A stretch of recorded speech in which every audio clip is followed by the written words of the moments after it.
Existe um tipo de força que parece fraqueza, até o momento em que destrói o seu adversário por dentro. Porque o verdadeiro poder não é gritar mais alto, nem vencer na discussão, nem colocar alguém no lugar. O verdadeiro poder é olhar para uma provocação, um insulto, uma injustiça, uma humilhação pública, e perceber que aquilo não conseguiu entrar em você. Não porque você se fez de frio, mas porque de verdade não encontrou onde se agarrar. Agora pensa nisso. E se o motivo de tanta gente perder oportunidades, relacionamentos e até dinheiro não fosse falta de capacidade, mas a incapacidade de não reagir? E se a sua paz não fosse um estado emocional, mas uma habilidade treinável, uma arma silenciosa? Hoje eu vou te conduzir por um método em 4 princípios, inspirado em uma das mentes mais temidas da história, Miyamoto Musashi. Não como guru de frases, mas como estrategista em um mundo onde um erro emocional custava a vida. E aqui vai a promessa direta e urgente. Ao final desta série, você vai ter um sistema prático para parar de ser puxado pelo nariz por gatilhos pequenos, comentários, mensagens, indiretas, notícias, olhares, e começar a escolher sua resposta como quem escolhe uma lâmina na bainha. Você não vai virar zen. Você vai ficar impossível de manipular. Antes de continuar, faz uma coisa rápida porque isso muda o jogo. Deixa um like, se inscreve e comenta aqui embaixo uma palavra: paz. Só para eu saber que você está nessa comigo. Você vai perceber algo curioso. O simples ato de comentar já te coloca no modo de observador e não no modo de reação. Porque a verdade é desconfortável. A maioria das pessoas não vive, reage. Acorda e reage ao celular, reage ao chefe, reage à família, reage à internet, reage ao passado. E quando alguém decide cutucar, provocar, diminuir, fazer você perder a linha, você entrega exatamente o que essa pessoa queria, sua energia, seu foco, o seu dia. Musashi viveu numa época em que reputação era moeda e provocação era armadilha. O Japão saía de décadas de guerra civil e caminhava para uma ordem mais rígida. Honra, status e medo circulavam como lâminas invisíveis. E nesse ambiente, ele percebeu algo que quase ninguém quer admitir. O inimigo mais perigoso não é o homem à sua frente. É a tempestade dentro de você. É o momento em que uma frase te puxa, um ego te empurra, e você começa a lutar contra a realidade como se pudesse apagar o que já aconteceu. Mas por que certas palavras nos atravessam como facas, enquanto outras batem e caem no chão? Por que uma crítica te desmonta, mas outra vira combustível? Por que um comentário aleatório consegue roubar sua noite inteira? O que exatamente entra em você quando você se irrita? Guarda essa pergunta, porque na próxima parte a gente vai abrir o motor do incômodo e mostrar a engrenagem escondida que transforma um simples estímulo em ansiedade, raiva e decisões ruins. E como quebrar esse mecanismo antes que ele te quebre. E se eu te dissesse que o que te incomoda só tem poder, enquanto você estiver lutando contra ele, você não perde a paz quando algo acontece. Você perde a paz quando decide que aquilo não deveria estar acontecendo. Parece sutil, mas é aí que a armadilha fecha. Porque o incômodo não nasce do fato, nasce da resistência ao fato. E resistência é energia em combustão.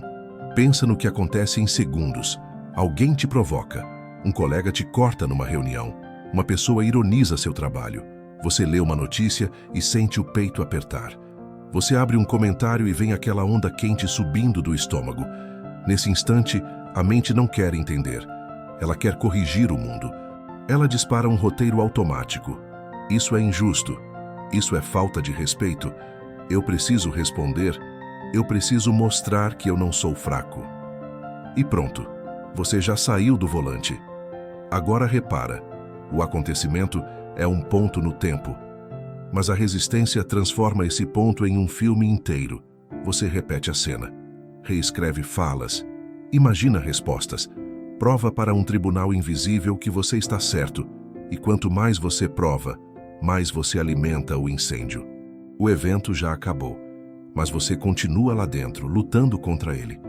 Quantas vezes você já perdeu 1 hora do seu dia discutindo sozinho com uma pessoa que nem estava ali? Essa é a engrenagem: estímulo, interpretação, resistência, tensão, emoção, reação. E a reação vira nova consequência, que vira novo estímulo. É um ciclo perfeito para te deixar previsível. Não previsível para o destino, previsível para qualquer pessoa que saiba apertar seus botões. Musashi não chamaria isso de gestão emocional. Ele chamaria de fraqueza estratégica. Porque em um duelo, quem perde clareza, perde tempo. E quem perde tempo, perde o corpo. A mente nublada faz a mão errar. A mão errada cria a abertura. A abertura decide tudo. Só que hoje a espada mudou de forma. Agora ela é uma mensagem, um áudio, um story, um olhar, um parabéns que vem com veneno. E aqui aparece um choque filosófico que muita gente rejeita porque fere o orgulho. Você não é obrigado a acreditar em tudo o que a sua mente diz no primeiro segundo. A primeira reação é só um impulso de sobrevivência social, um reflexo de status, um medo antigo de ser diminuído. Mas reflexo não é destino, reflexo é matéria-prima. Então por que aceitar parece tão difícil? Porque muita gente confunde aceitação com rendição, como se aceitar fosse dizer, tá tudo bem. Não é. Aceitar é dizer, isso está acontecendo, só isso. É ver o real com nitidez, sem gastar energia tentando apagar o fato. Você não aprova, você não gosta, você não desiste. Você apenas para de brigar com o que já existe, para poder agir com inteligência. Existe um teste simples. Da próxima vez que algo te irritar, antes de responder, antes de explicar, antes de pensar em vingança, faz uma coisa mínima, uma respiração longa e uma frase seca por dentro. Isso é o que está acontecendo agora. Sem drama, sem novela, sem tribunal, só constatação. É como se você colocasse o evento na mesa e dissesse, ok, eu te vejo. Essa microaceitação corta a fricção. E quando a fricção cai, a mente volta a enxergar opções. Repara que isso muda o jogo em um ponto crucial. Quando você resiste, você fica reativo. Quando você aceita, você fica disponível. Disponível para escolher o que vale energia e o que é isca. E aqui vem a pergunta que dói. Quantas pessoas ao longo do seu dia conseguem controlar você só porque conseguem controlar suas reações? Quem exatamente lucra quando você perde a linha? Quem ganha quando você fica ansioso, ressentido, preocupado, impulsivo? Na próxima parte a gente vai sair do conceito e entrar no terreno histórico. O Japão que moldou Musashi, a cultura da provocação como armadilha e o motivo pelo qual ele tratava aceitação como uma técnica de sobrevivência, não como frase bonita. E se o seu maior problema hoje não fosse o que acontece com você, mas a sua necessidade de lutar contra o que acontece? Para entender por que Musashi tratava a calma como uma arma, você precisa imaginar o mundo em que ele foi forjado. Não é o Japão romantizado de filmes, nem o samurai como personagem de motivação de internet. É um país que passou décadas rasgado por guerras internas, alianças quebradas, clãs em disputa, homens treinados desde cedo para viver sob ameaça. Um lugar onde honra era reputação pública, e reputação pública podia decidir se você seria protegido ou caçado. Nesse ambiente, um duelo não era só técnica, era teatro psicológico, era um jogo de status, era uma cerimônia onde o vencedor levava mais do que a vida do outro, levava o nome, a narrativa, o medo que circulava pela cidade depois. E quando você vive num mundo assim, você aprende rápido uma regra cruel. O corpo obedece à mente. Se a mente entra em pânico, o corpo entrega a abertura. Se a mente vira fumaça, a lâmina vira erro, e o erro não volta. É por isso que provocações existiam. Não como brincadeira, mas como tática. Atrasos, insultos, gestos, boatos. Tudo isso servia para uma coisa: mexer com a sua estrutura interna antes de você entrar no combate. Porque quando alguém consegue te irritar, ele já entrou em você. Ele já está te movendo por dentro, puxando sua atenção, distorcendo seu tempo. Agora, pensa na nossa época. Você não entra num duelo com espada, mas entra em duelos sociais o tempo todo. No trabalho, quando alguém te interrompe para te diminuir. Em casa, quando um familiar encosta no seu ponto mais sensível com "só estou sendo sincero". Na internet, quando alguém te provoca com uma frase curta e você responde com um texto gigante. O cenário mudou, mas a anatomia do golpe é a mesma. Te tirar do eixo para te tornar previsível. E é aqui que Musashi fica interessante. Ele não venceu apenas porque tinha técnica. Ele venceu porque entendia ritmo, timing, ambiente e, principalmente, mente humana. O que nós chamamos hoje de psicologia, ele praticava como estratégia. A maior parte das pessoas acha que força é reagir rápido. Musashi tratava reação rápida como fraqueza, porque reação rápida geralmente é reação automática, e o automático é previsível. Existe um detalhe cultural decisivo. Naquela sociedade, parecer era quase tão importante quanto ser. Muitos guerreiros tinham que sustentar imagem, fama, escola, discípulos, família. E quando você precisa sustentar imagem, seu ego vira um ponto vulnerável. Basta um insulto certo para você correr atrás da honra, como um cachorro corre atrás de um osso. Você vira marionete de reputação. Quantas decisões ruins você já tomou só para não parecer fraco? Quantas vezes você respondeu algo não porque era necessário, mas porque não queria que achassem que você ficou por baixo? Quantas discussões você venceu e perdeu o dia inteiro depois? Essa pergunta parece simples, mas ela revela a prisão. Quando o ego dirige, a vida vira uma sequência de reações para proteger uma máscara. Musashi escolheu outro caminho. Ele não investia energia em lutar contra o que era. Ele investia energia em preparar o que poderia fazer. E isso começa a explicar o primeiro princípio, que não é passividade, é nitidez. Aceitar para ele era parar de desperdiçar força tentando reescrever o mundo e voltar toda a atenção para o que realmente importa: posição, respiração, ritmo, leitura do outro e escolha. E aqui entra um contraste moderno, que você talvez nunca tenha colocado em palavras. Hoje, você é treinado a reagir. Notificações, manchetes, comentários, comparações. A economia da atenção vive de te tirar do centro. E quanto mais você reage, mais previsível você fica. E mais fácil é te vender coisas, te manipular, te sugar. Então deixa eu te perguntar sem responder ainda. Se alguém consegue te provocar com uma frase, quem está no controle da sua mente?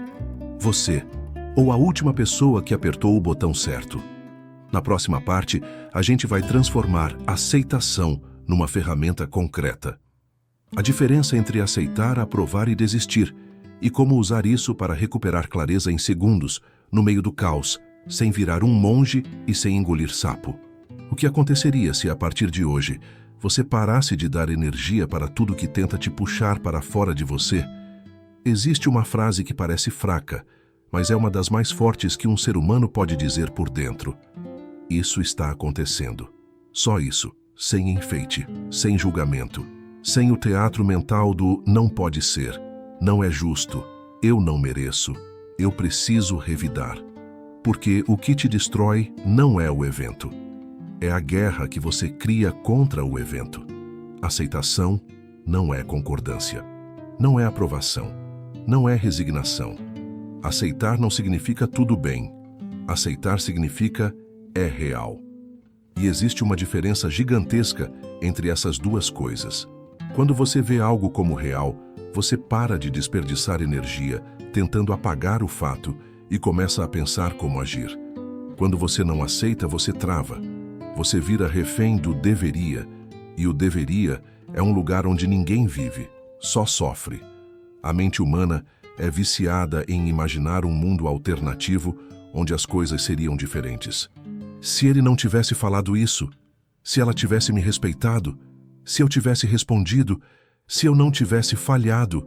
Esse mundo paralelo parece te dar controle, mas na prática te dá só repetição. Você roda a cena 1000 vezes e continua no mesmo lugar. Aceitar é encerrar o looping. Um jeito simples de entender. Aceitar é como abrir a mão. Enquanto você está fechado, tenso, travado, nada passa. Nem soluções, nem calma, nem inteligência. Quando você abre a mão, você não está dizendo eu amo isso. Você está dizendo agora eu consigo lidar. E por que isso é tão difícil? Porque o ego acha que aceitar é perder. O ego quer vencer a realidade no grito. Só que a realidade não discute. A realidade só existe. E aqui está a pergunta que ninguém quer encarar. Quantas vezes você já perdeu energia tentando vencer algo que não tem como ser vencido? Você já tentou vencer o trânsito? Vencer a opinião de um desconhecido? Vencer o passado? É como entrar numa briga com o oceano e depois reclamar que saiu molhado. Musashi aprendeu isso num nível brutal. Se você luta contra o que é, você perde tempo. Se você perde tempo, você perde o ritmo. Se você perde o ritmo, você perde a luta. Hoje o preço não é a lâmina, é a sua atenção. E atenção é vida. Cada vez que você entra no modo "isso não deveria", você doa minutos que nunca voltam. Agora eu quero que você repare numa armadilha moderna. Você abre o celular e vê caos, mercado em queda, guerra longe, crise perto, briga política. E seu corpo reage como se você estivesse em perigo imediato. O peito aperta, a mandíbula trava, a mente acelera. Você lê comentários, discute, se inflama. A pergunta que quase ninguém faz é simples. Isso te tornou mais capaz? Ou apenas mais tenso? Você melhorou sua vida ou só alimentou o vício em indignação?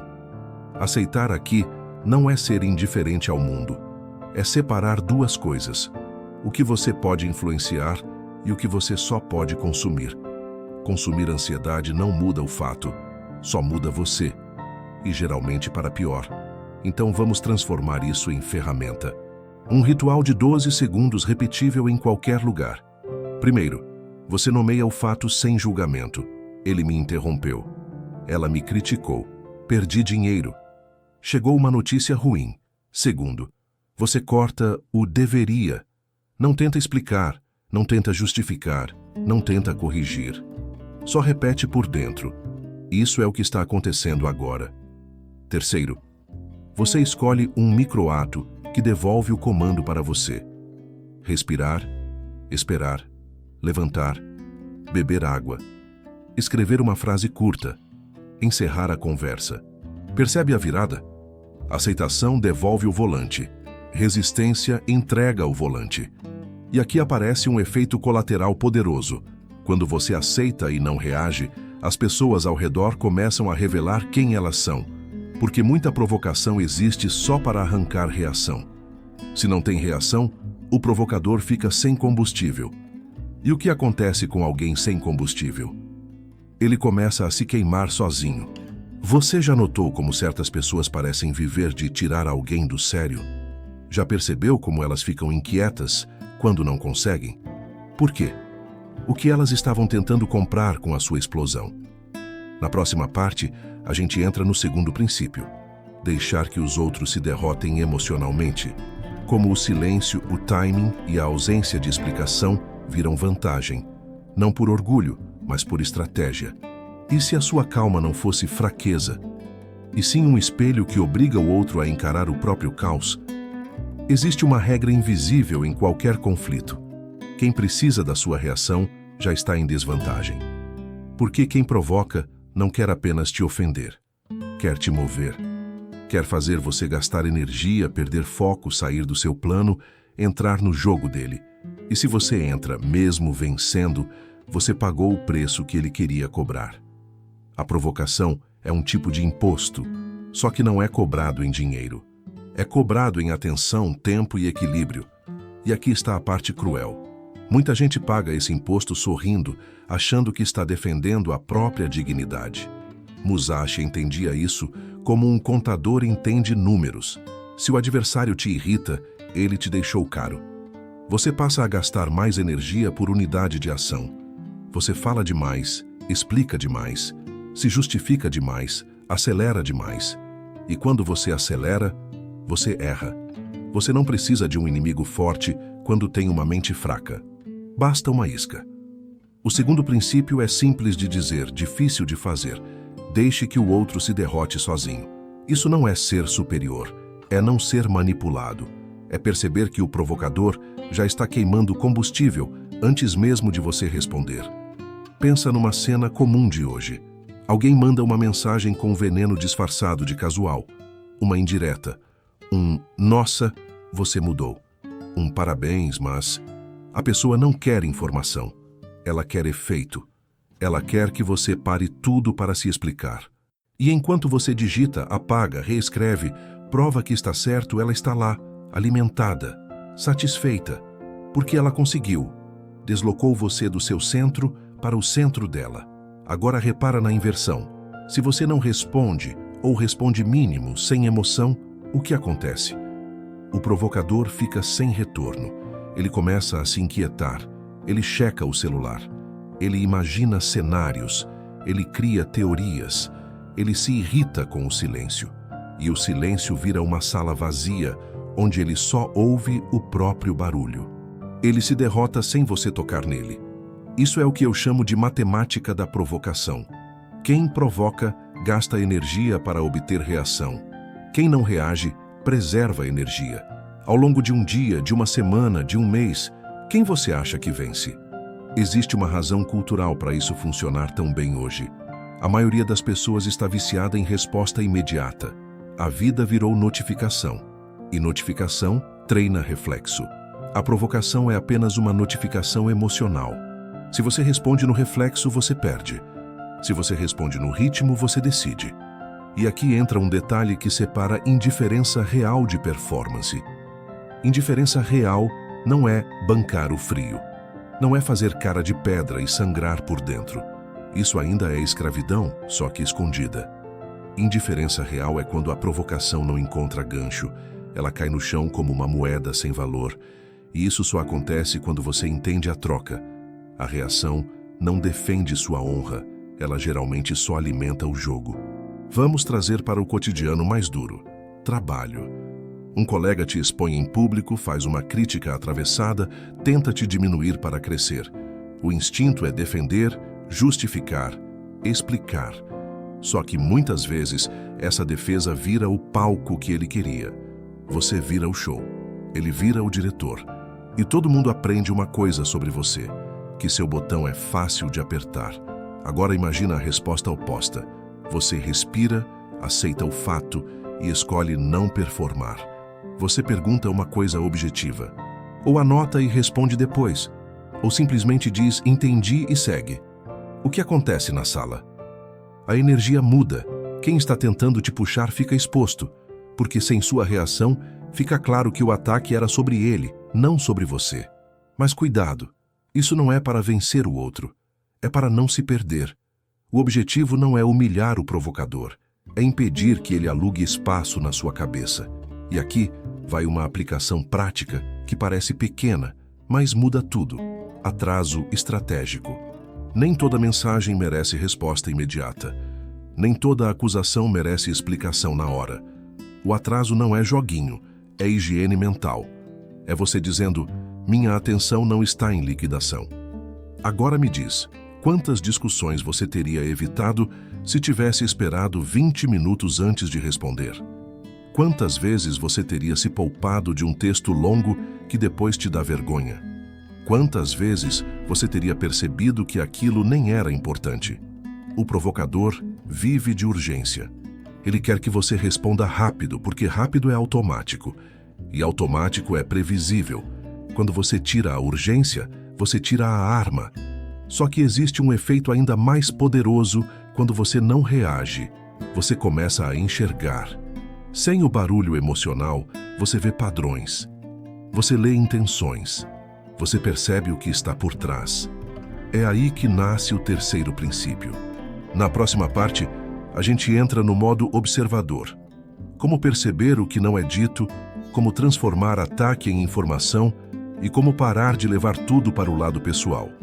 E se cada tentativa de te incomodar fosse, na verdade, uma confissão do outro, e você estivesse deixando passar?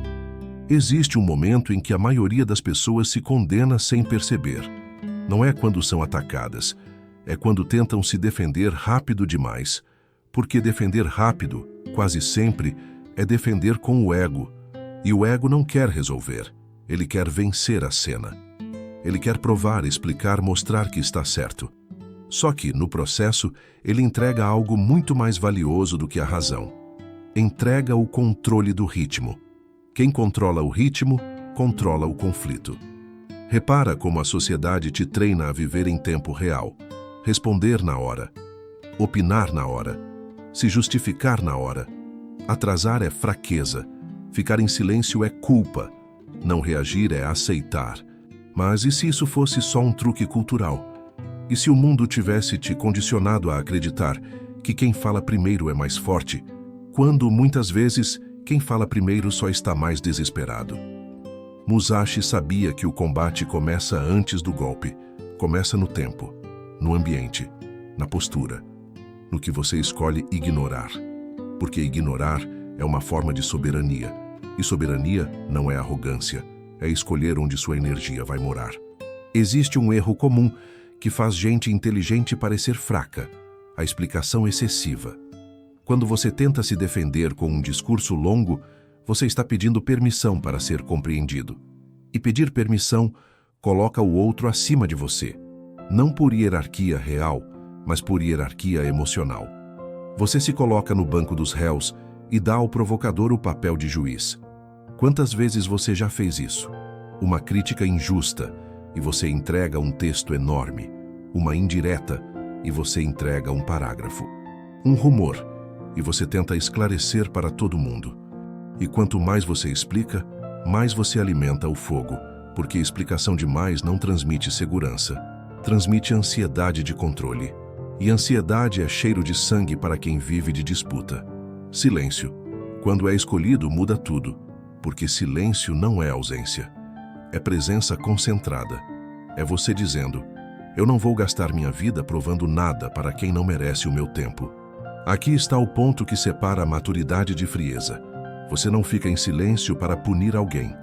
Você fica em silêncio para não se punir. Você não está tentando vencer o outro. Você está tentando não perder a si mesmo. E isso é difícil porque existe um medo subterrâneo. Se eu não responder, vão pensar que eu perdi. Só que essa frase revela a prisão. Quem exatamente é esse vão? Um público invisível que vive na sua cabeça? Uma plateia imaginária? E por que você daria a esse público o poder de decidir seu valor? Toda provocação tem um contrato oculto. Assine aqui, reagindo. Quando você reage, você assina. Quando você não reage, você devolve o papel. E o provocador fica com o contrato na mão, sem assinatura, tentando te convencer a entrar no jogo. Fala alguma coisa, se defende, mostra que você não é fraco. É exatamente aí que o silêncio vira poder. Mas silêncio não significa inação. Significa escolher o momento certo. E o momento certo quase nunca é no calor. No calor você não enxerga. No calor, você joga para aliviar. E aliviar não é estratégia. Aliviar é descarga emocional. Então, em vez de não reagir nunca, pensa em algo mais forte. Não reagir no automático. O silêncio é uma pausa estratégica, um espaço onde você recupera a visão. E nesse espaço, você pode fazer escolhas pequenas que te colocam acima do conflito sem parecer superior. 3 ferramentas simples para aplicar sem teatro. A primeira é a resposta mínima. Em vez de justificar, você encerra. Entendi. Ok. Vou pensar. Isso frustra quem queria briga, porque briga precisa de combustível emocional. A segunda é o adiamento consciente. Agora não. Depois falamos. Vamos marcar um horário. O provocador quer urgência. Você devolve estrutura. E estrutura é uma muralha. A terceira é a pergunta objetiva. Não para discutir, mas para revelar. O que exatamente você quer que eu faça? Qual é o ponto específico? Quando alguém quer drama, ele odeia especificidade. Porque drama é névoa, especificidade é luz. E aqui vem uma virada cultural importante. Muita gente confunde paz com passividade. Mas paz não é não agir. Paz é agir sem perder o centro. É escolher o tipo de energia que você usa. A maioria das pessoas reage com energia quente, raiva, medo, orgulho. Você aprende a agir com energia fria, clareza, timing, limite. Esse é o tipo de poder que não faz barulho e por isso mesmo assusta. Porque quem vive de dominar o ambiente precisa do seu barulho para te controlar. Sem barulho, ele não tem mapa. Agora repara numa consequência inevitável. Quando você para de se explicar e para de reagir, você começa a ver mais do que antes. Você nota microgestos, padrões, interesses. Você percebe quem está tentando te puxar, quem está testando limites, quem está projetando insegurança. O silêncio, paradoxalmente, te dá audição. E aqui entra a pergunta que vai guiar a próxima parte. Se você parar de tomar ataques como ofensa e começar a tomar como informação, o que você descobriria sobre as pessoas ao seu redor? O que você descobriria sobre quem elas são quando acham que estão te desestabilizando? Quando você aprende a ficar em silêncio sem se apagar por dentro, uma coisa estranha acontece. O mundo começa a falar mais alto. Não com palavras, com padrões, com repetições, com detalhes que antes passavam despercebidos porque você estava ocupado demais se defendendo. Esse é o terceiro princípio, virar o observador. A maioria das pessoas acha que observar é passividade, mas na prática, observar é coletar vantagem. É trocar ferida por informação. É trocar orgulho por leitura. É perceber que, em muitos conflitos, você não precisa ganhar nada, só precisa entender com quem está lidando. Existe uma frase que parece dura, mas é libertadora. Toda tentativa de te diminuir revela algo sobre quem diminui. Segurança não precisa humilhar. Confiança não precisa atacar. Satisfação não precisa provocar. Quando alguém te fere de graça, quase nunca é de graça. É descarga, é medo, é inveja, é necessidade de controle. E se você reage, você vira parte do remédio emocional da pessoa. Você vira a dose que acalma o caos dela. Agora pensa nisso no cotidiano. Um colega faz uma crítica ácida na frente de todo mundo. Se você reage, você entra no roteiro dele. Eu te fiz perder o eixo. Se você observa, você começa a perguntar por dentro. Por que agora? Por que em público? Por que esse tema? O que ele ganha com isso? O ataque deixa de ser pessoal e vira uma pista. O observador não fica frio. Ele fica lúcido. Ele entende que emoção é uma lente distorcida. Quando você está irritado, você enxerga ameaça em tudo. Quando está calmo, você enxerga intenção. E intenção é previsível. Um observador treina uma pergunta silenciosa que muda tudo. O que essa pessoa está tentando obter com esse comportamento? A provocação quer reação. A ironia quer superioridade. O rumor quer influência. O elogio exagerado quer acesso. A vitimização quer culpa. A crítica confusa quer te manter na névoa. Quando você faz essa pergunta, você para de ser arrastado por frases e começa a enxergar a mecânica por trás das frases. E aqui entra uma chave cultural poderosa. Nós crescemos aprendendo que levar para o lado pessoal é prova de sensibilidade. Só que muitas vezes levar para o lado pessoal é só falta de leitura. Você transforma o comportamento do outro em sentença sobre você. E isso é perigoso porque te coloca sempre no centro do drama, como se tudo fosse sobre você. Mas raramente é. Muitas vezes, o comportamento do outro é sobre o mundo interno dele colidindo com você. Isso não significa tolerar abusos. Significa escolher como interpretar antes de agir. O observador percebe algo que muda sua vida social. O que as pessoas fazem quando acham que não estão sendo avaliadas. A forma como tratam quem não pode oferecer nada. O tom que usam com funcionários, com subordinados, com desconhecidos. O modo como reagem quando não são elogiadas. A necessidade de ter a última palavra. O impulso de transformar qualquer conversa em disputa. E aí você começa a enxergar padrões antes do estrago. A pessoa que sempre precisa te corrigir em público. Padrão de controle. A pessoa que alterna carinho e desprezo, padrão de poder. A pessoa que some quando você precisa, padrão de conveniência. A pessoa que te elogia só quando você está abaixo, padrão de comparação. A maioria sofre porque só enxerga o padrão depois que já foi ferida. O observador enxerga antes. E quando você enxerga antes, você não se surpreende. E quando você não se surpreende, você não se despedaça. Mas tem um risco aqui. Virar observador não é virar paranoico. O paranoico interpreta tudo como ameaça. O observador interpreta tudo como dado. Um fica amargo, o outro fica sábio. Um vive em defesa, o outro vive em clareza. E como treinar isso na prática? 3 movimentos simples. Primeiro, quando alguém te provoca, não responda no primeiro impulso. Só note o seu corpo, mandíbula, peito, mãos. Isso te lembra que é um fenômeno biológico, não uma verdade absoluta. Segundo, descreva o comportamento como se você fosse um narrador neutro. Ele interrompeu. Ela ironizou. Eles mudaram o tom. Sem porque eu sou isso ou aquilo. Descrição tira veneno. Terceiro, procure repetição.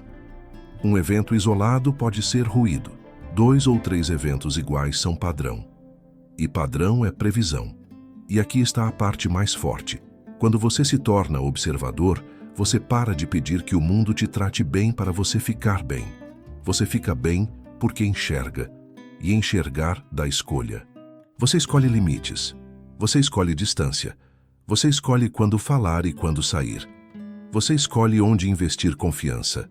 Você escolhe com quem vale gastar energia. Só que falta uma peça final.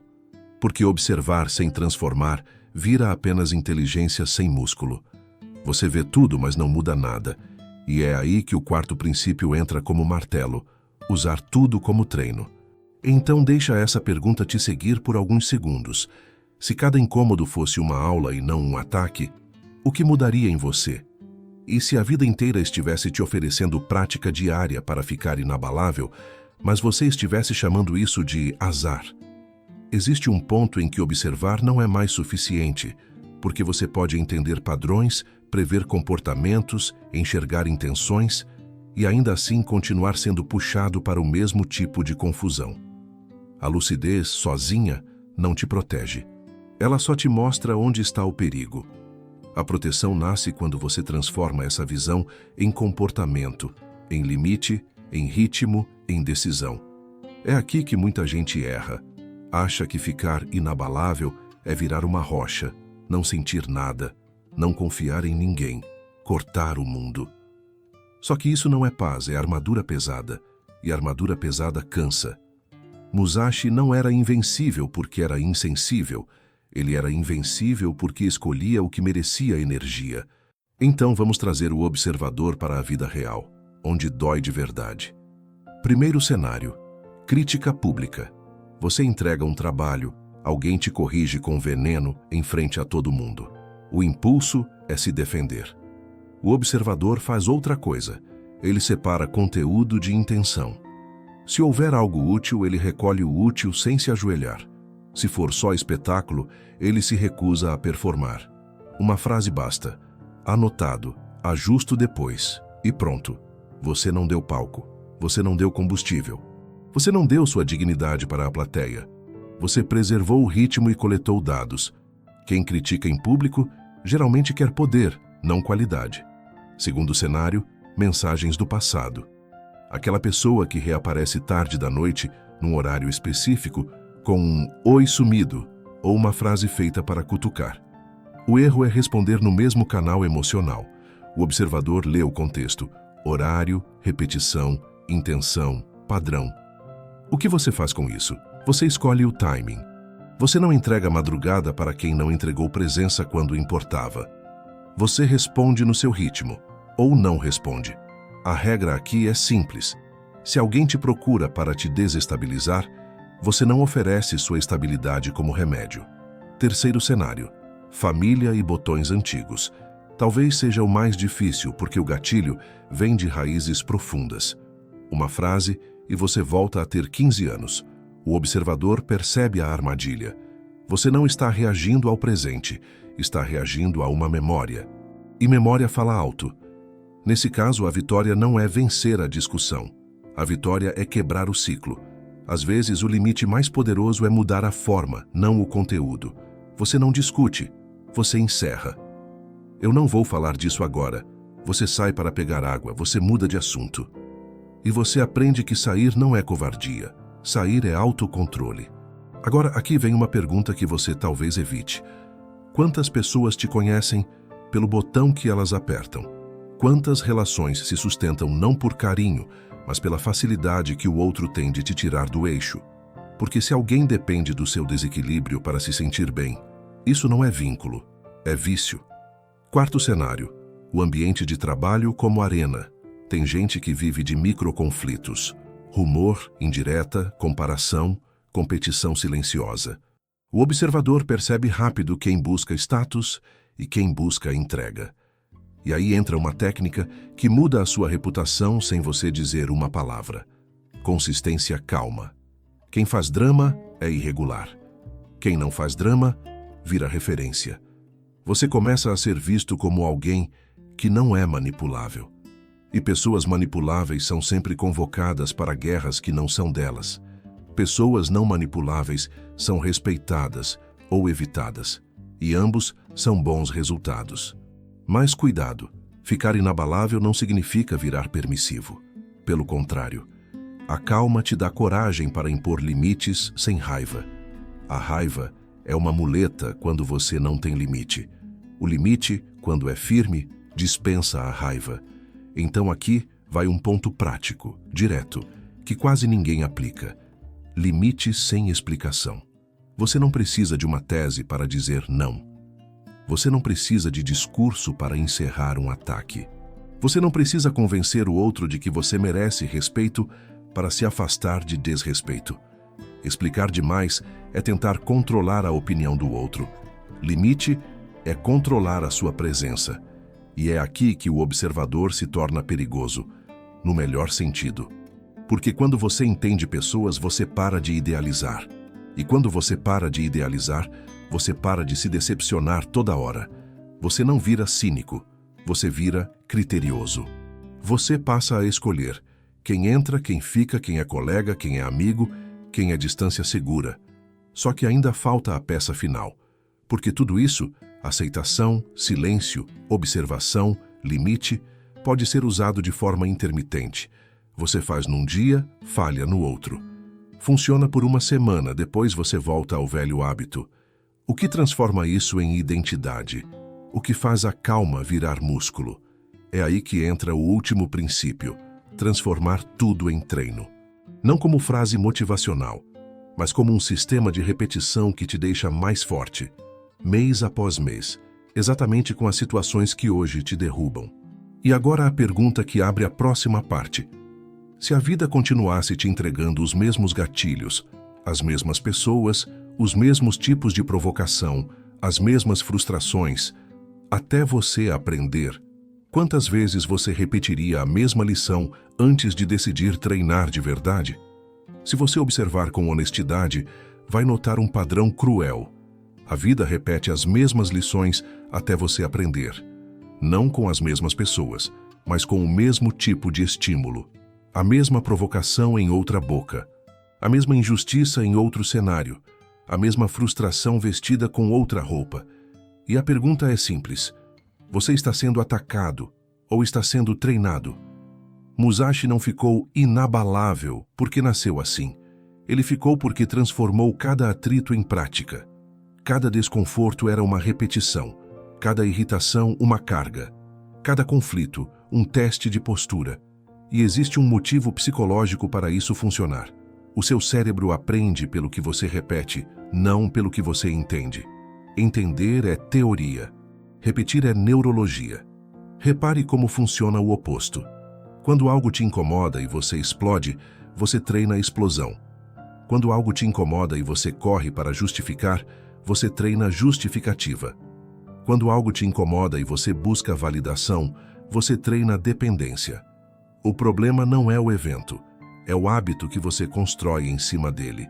É por isso que o quarto princípio não é seja forte, é mais técnico, use tudo como treino. Porque treino é o único lugar onde você melhora sem precisar de sorte. Treino é você escolher a resposta antes que o mundo escolha por você. E aqui entra o coração do método, o espaço entre estímulo e resposta.